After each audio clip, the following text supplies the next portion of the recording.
Hey everyone, how's it going? My name is James and welcome back to Soundline. Today's video is on a new Accuphase integrated amplifier, the E-3000.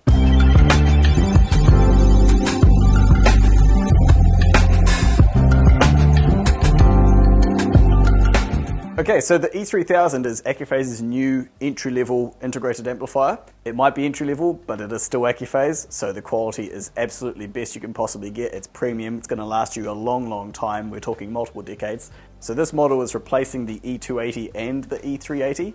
They are simplifying their range and condensing both amplifier models now down into just one simple entry-level amplifier, completing their Class AB range of amplifiers with the 3000, the 4000, and the 5000. Different power levels, different noise levels, very easy to pick and choose the right amplifier for your speakers. So you can probably tell by looking here that the new 3000 looks more like the 280 than it does like the 380. They've always had one unit in their range that has the exposed knobs and buttons, and then the rest of them typically have these fold down flaps where the buttons are hidden behind. So with the 3000 they have kept that exposed look, which I really like. It kind of reminds me a bit more of old school amplifiers with all the knobs and dials and stuff on the front. Something I'm quite excited about, there's going to be a wee bit of a game changer for us, is as opposed to having a knob on the front where you switch between USB, coax and Toslink for when you're using the DAC 50 or DAC 60 optional digital card, it is now a button, which may not sound like a big deal, but for us, what it now means is we can actually switch between digital inputs from the remote control. With the 280, you could not do that before. You had to go up and switch the knob by manual.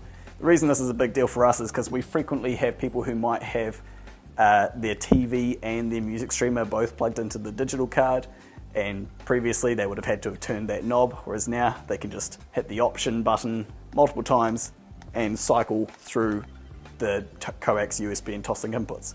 The other new buttons that you see on here are the filter and MC load buttons. These are some new things that they've been doing on their more recent integrated amplifiers, like with the E700. These have to do with their new AD50 optional phono card that you can choose to install. Because that new phono card, you can adjust the moving coil load and the subsonic filter by hitting these buttons on the amp essentially. Prior to that, with the previous models of amplifier and phono card, the card had to be removed. You had to flick the dip switches and set it all manually. So now, having some simple ways of changing it on the fly. Good if you have like a Technics turntable and you want to change head shells with a different cartridge. You can just simply hit that load button and change the impedance loading. So that's a cool new feature. In terms of aesthetics, there's not a whole lot different from the 280. I mean, most of Accuphase's amps don't really change all that much in look when they bring new models out, because they do make these products to last, upwards of 30 to 40 years, so they kind of want to be relatively consistent and not make things of different ages all look different. But a couple of things they have done. They've added the gold rings around the knobs, which they've been doing for the past few years, starting with the E5000. And they made the VU meters a little bit bigger on the 3000 compared to the 280. Anytime they bring out a new amp, they make the meters just a wee bit bigger because they know people love them. And beyond that, it's aesthetically basically the same. Slightly taller than the 280, slightly shorter than the 380. And in terms of it being in between those models for size, that brings me kind of to my next point, which is power. So this is replacing two models. We had 90 watts per channel and 120 watts per channel. This now sits squarely in between them for rated power at 100 watts RMS per channel at 8 ohms and 150 watts RMS per channel at 4 ohms. So yes, it is technically less powerful than the 380, but how that affects the overall sound of the unit I will talk about in just a second. I'm just going to go over some tech specs for those of you who are interested. So I already mentioned the power. It has 20% less noise than the 380. It has got 20% more damping factor than the 380 and the 280, so we've gone from 500 up to 600. That is really good when it comes to improving sound quality and driving big speakers. They've added in their ANCC, it's the Accuphase noise cancelling circuit, something kind of new that they're doing to help cancel out noise inside their circuitry. They've made improvements to the AAVA, which is their patented and famous volume control. Little small adjustments on the circuit board that I won't really bore you with, but ultimately leads to less noise. And they've also added in a new protection circuitry and added sensors to the heat sinks so that, you know, it's self-protecting a little bit more. I think we don't hear about that very often, like improvements to protection, but considering they do make these things and want these things to last upwards of 3 or 4 decades, it is nice to know that they're always thinking about how it's going to protect itself in the event of a speaker or speaker wire short or something catastrophic like that.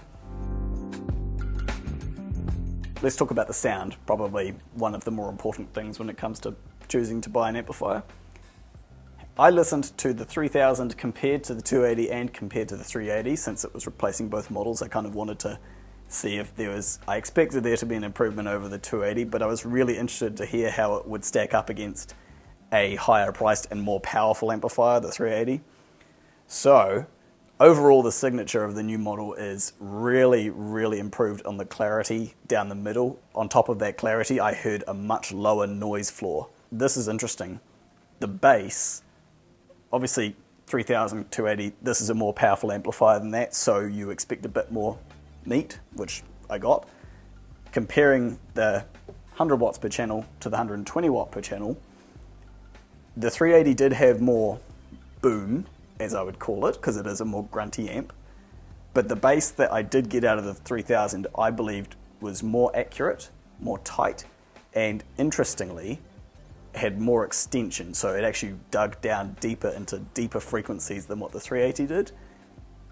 And I think, again, that goes back to there being lower noise floor, which means I'm now able to hear those really deep frequencies that may have been a little bit covered up or muddled before with the previous model. So overall, really, really big improvement on the sound over both of the models that it's replacing. And if I had to choose between, you know, the more expensive and more powerful 380 and the newer, less powerful and slightly cheaper 3000, I would pick the 3000 all day long. It is definitely improvement over both of these models. So no confusion there.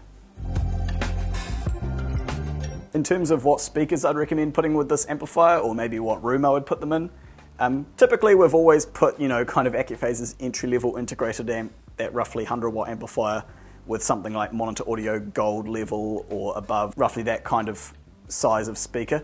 At the moment, I'm running it on the Sonos Faber Olympica Nova 5s, which is a bigger speaker than what we would normally recommend to go with this level or this power of amplifier. But with the improved damping factor, it's having no trouble running these massive, thirsty Nova 5s. That's something that we've seen pretty consistently with all of Accuphase's recent integrated amps. The improvements in the damping factor seems to really help it with driving big, thirsty speakers. Just to throw an example out there, you can actually drive Bowers & Wilkins 800 D3s off of an Accuphase E700, which is only 35 watts Class A. So that's really impressive, and I'm getting kind of the same effect here with the 3000. Only 100 watts per channel, but I can use it to drive some quite big and beefy speakers with no breakup, no loss of bass or distortion or anything like that. Still, I would probably recommend a more powerful amplifier to go with these to get the most out of them, but I think it's worth pointing out that it's no slouch. You know, you can put some pretty decent sized speakers on this if you want, or you could use it just to make a really lovely, beautiful, clear, small sound system with some, you know, really high quality bookshelf speakers if you wanted. So yeah, that's our video on the Accuphase E3000, guys. It is now in store and available for demo. If you have any questions about it, pop it down in the comments. And yeah, I'll catch you in the next video. Ka kite anō.